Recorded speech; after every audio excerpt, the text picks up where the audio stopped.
The Dark Destroyer of Segregated Baseball, Jackie Robinson. Jackie Robinson was the first African-American professional Major League Baseball player. Jackie Roosevelt, also known as Jackie Robinson, was born on January 31, 1919 in Cairo, Georgia. He was the youngest of 5 children. In 1920, when Jackie Robinson was just 6 months old, his father, Jerry Robinson, left the family. Jackie's family then moved into a white neighborhood in Pasadena, California. As quoted in Manfred Weidhorn's biography of Jackie Robinson, Jackie was proud of his mother, Molly, who did not allow the neighbors to mistreat her or her family. Jackie Robinson was racially discriminated against, but he learned self-respect, demanded respect from others, and he also learned to never back down. As he started playing sports, he realized that because he was a good athlete, he received respect from the non-black children. He started rising toward fame in high school, playing football, basketball, baseball, and track. Jackie received a scholarship from the University of California in Los Angeles. However, soon after he got the scholarship, Jackie came to the conclusion of being an athlete with a degree would not give him much of a future. Jackie dropped out of college and applied for the U.S. Army. The U.S. Army accepted him in 1942. After a short while, he was promoted to the head of tank platoon. That meant that he was the leader of a small group of 4 tanks. Soon after that, in 1944, he found himself in hot water and was court-martialed for not sitting in the back of the bus. He was acquitted, but also discharged from the Army. What Jackie Robinson didn't know is that he was about to change the world forever. Jackie Robinson started playing baseball in the then called Negro League. Shortly thereafter, in 1947, Branch Rickey, the owner of the Brooklyn Dodgers, asked Jackie Robinson if he wanted to be on the team of the Major League Brooklyn Dodgers. Branch said that it would be inevitable that Jackie would have to deal with a lot of people who thought Branch's decision of putting Jackie on an all-white team was a bad idea, and that it was likely that Jackie would get a lot of abuse. Despite that possibility, Jackie signed a 10-year contract. On April 15, 1947, he started playing his first game with the Brooklyn Dodgers. Jackie Robinson played first base as his first starting position. His first game as a Brooklyn Dodger was at Ebbets Field. 26,623 people came to the game. 14,000 plus were African Americans. With pinch batter Frank Keller at bat, Robinson dashes to the plate.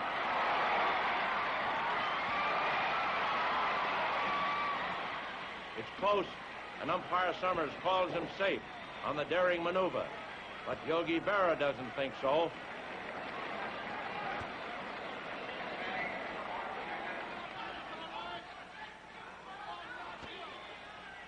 And the fans will never forget the sight of Jackie Robinson hurrying for the plate on his daring steal.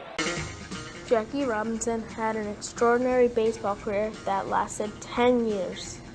Robinson played in 6 World Series and contributed to the Dodgers' 1955 World Series championship win.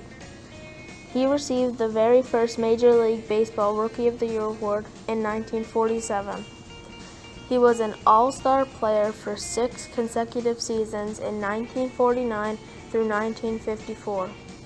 He even won the National League Most Valued Player Award in 1949, the first black player to ever win the award. In 1950, Jackie Robinson was paid $35,000, the most paid in Dodgers history for that time.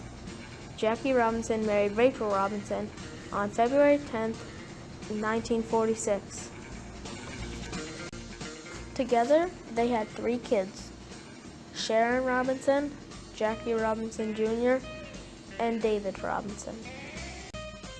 After baseball, Jackie Robinson got a job as vice president of a coffee shop chain called Chock full of Nuts. Jackie Robinson joined the NAACP, which is a national association for the advancement of colored people, in 1957. He became the chairman of the Freedom Fund drive that would later raise more than $1 million. In a speech to the NAACP members, he said, "Certainly, if such revolutionary change can be brought about in baseball, it can also be brought in education, in transportation, and all the other areas of the American life." In 1967, Robinson resigned from the national board of the NAACP because he thought the leader of one of the physicians was being racist. Robinson stood for his moral beliefs no matter what anyone said. He talked to many people, including Presidents Eisenhower, Kennedy, Johnson, and Nixon, to try to further civil rights issues, and he dreamed to help the colored. In 1963, Jackie Robinson was at Dr. Martin Luther King's "I Have a Dream" speech. I don't think you realize down here in Birmingham what you mean to us up there in New York. And I don't think that white Americans understand what Birmingham means to all of us throughout this country. And we think about the little kids being tossed from one side of the street to the other by the tremendous force of this hose. And we think about, this picture just sickens me, this big brave policeman down here with his knee on the throat of this lady. And the problem of it is, ladies and gentlemen, is that this same picture of the dogs and of this policeman with his knee in the throat of this lady is a picture that's being portrayed throughout the world. And I think the conscience of America is beginning to awaken. I think the first steps that were made here by the Birmingham businessmen with Dr. King and the other leaders down here is an indication that perhaps the conscience of Birmingham is beginning to awaken.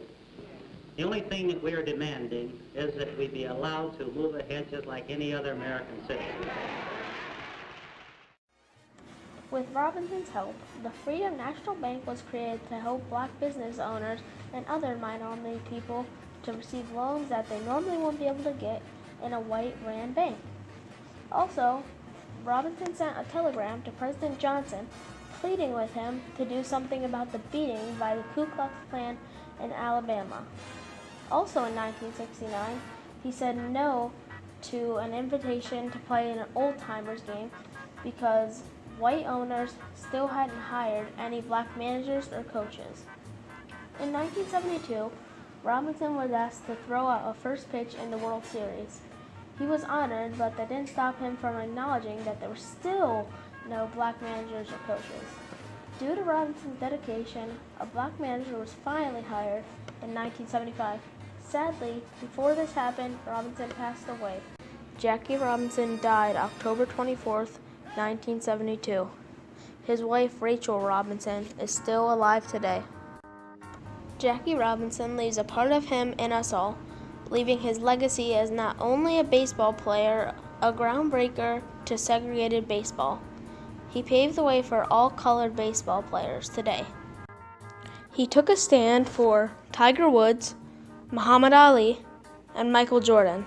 If Jackie was never here, then all of these amazing players would have never made their history. Without Jackie, the face of American sports wouldn't be as colorful. History watched him, and America was changed forever. What would you say would be the first thing that these little fellas from 8 to 12 should remember? Well, the first thing I would say, Ed, is that they should not imitate a Willie Mays, for instance, while he's at bat. They must get their own style. Get in the batter's box, be comfortable, because, as you know, the real good hitters all are individual players. They have individual styles.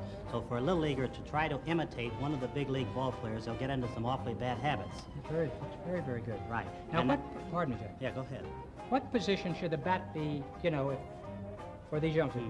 When at the top of the swing, where should they be? Well, I think if you watch the good hitters, Ed, they have their bat all the way back, so that they don't start here and then go back. They get it back and they swing from here. John, I didn't pick out that bat.